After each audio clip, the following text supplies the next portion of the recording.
आपका दोस्त अंकित Indian politics class में आपका स्वागत करता हूं स्टूडेंट। तो आज लास्ट क्लास है फंडामेंटल राइट्स की।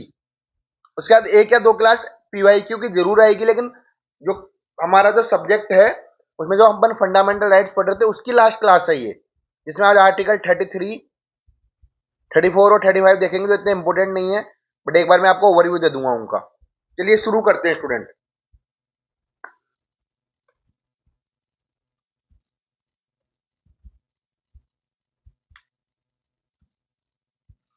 तो देखिए स्टूडेंट, आर्टिकल 33, पार्लियामेंट के पास पावर होती है, power of parliament to modify fundamental right को मॉडिफाई कर सकता है कुछ केसेस के अंदर। Parliament can restrict or abrogate fundamental right of certain category of person to ensure proper discharge of duty and discipline. कुछ केसेस में वो कर सकता है, जिससे कि जैसे कि अप्लाई किस किस के ऊपर, army, navy, air force, parliamentary force, police force या पब्लिक ऑर्डर पर्सनल, इनके ऊपर, जिससे कि अपनी ड्यूटी और डिसिप्लिन अच्छे से डिस्चार्ज कर पाए। क्योंकि कई फंडामेंटल राइट्स बीच में आएंगे, जैसे एग्जाम्पल के तौर पर देखो कर्फ्यू वगैरह अलाउ था, लेकिन उस टाइम में ये लोग उनको रोक सकते हैं, क्योंकि तभी तो इनकी ड्यूटी और डिसिप्लिन अच्छे से हो पाएगा। क्योंकि पर्पस क्या होता है, नेशनल सिक्योरिटी पहले हमारे देश की, प्लस डिसिप्लिन, तभी तो इंडिविजुअल लिबर्टी आएगी। अगर नेशनल सिक्योरिटी नहीं रहेगी तो कैसे काम चलेगा। Only parliament can make such law. Only कौन कानून बना सकता है इसके ऊपर? पार्लियामेंट, स्टेट लेजिस्लेचर कानून नहीं बना सकता। तो याद रखेंगे, बस इतना याद रखना है आपको कि पावर, पार्लियामेंट के पावर होती है, वो मॉडिफाई कर सकता है फंडामेंटल राइट को कुछ केसेस के अंदर। और इसमें कानून कौन बना सकता है? Only parliament. इस पे स्टेट लेजिस्लेचर कानून नहीं बना सकता है। तो स्टूडेंट समझ में आया आपको आर्टिकल 33? ज्यादा डीपली में नहीं जा रहा हूँ, इतना इंपॉर्टेंट नहीं है, ज्यादा क्वेश्चन आते भी नहीं है ऐसे, बस थोड़ा बहुत पता होना चाहिए आपको। बाकी इतना मैंने आपको लास्ट क्लास में बता ही दिया था। इन पे रिट लागू नहीं होती है, 33, 34, 35 पे तीनों पे रिट लागू नहीं होती है स्टूडेंट्स। चलिए next,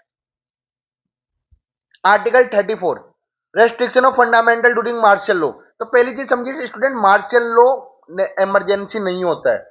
martial law proper emergency तो क्या पूरे स्टेट में लगती है, पूरी जगह लगती है। मार्शल लॉ प्रॉपर किसी एरिया में लगाई जाती है, जहां पे पुलिस कंट्रोल से, अगर वो जैसे मान लो कई जगह दंगे वगैरह हो रहे हैं और पुलिस कंट्रोल नहीं कर पा रही है, तो वहां पे मार्शल लॉ लगता है। तो martial law is not equal to national emergency. Martial law is a local और temporary, emergency is a constitutional. Emergency तो कॉन्स्टिट्यूशनल है, जबकि मार्शल लॉ लोकल और टेम्परेरी है स्टूडेंट, समझ गए।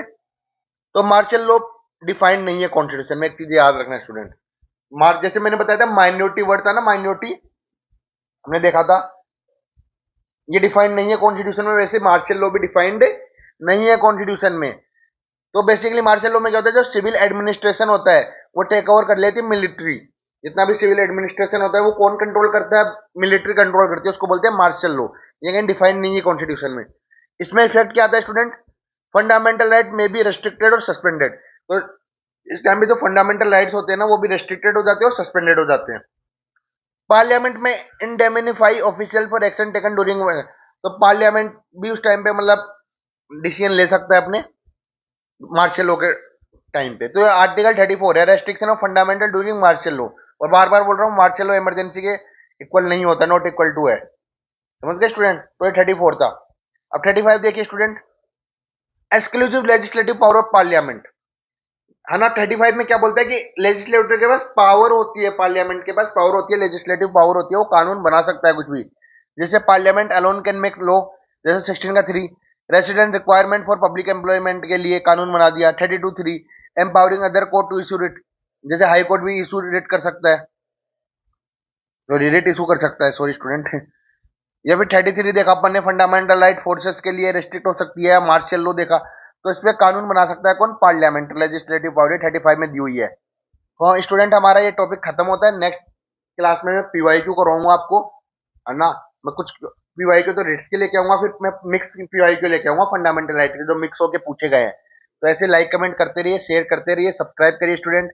लाइक लाइक तो कर ही रहे हैं आप, ज्यादा से ज्यादा कमेंट करके डाउट भी पूछिए, अपने टेलीग्राम से जुड़ जाइए स्टूडेंट। Thank you.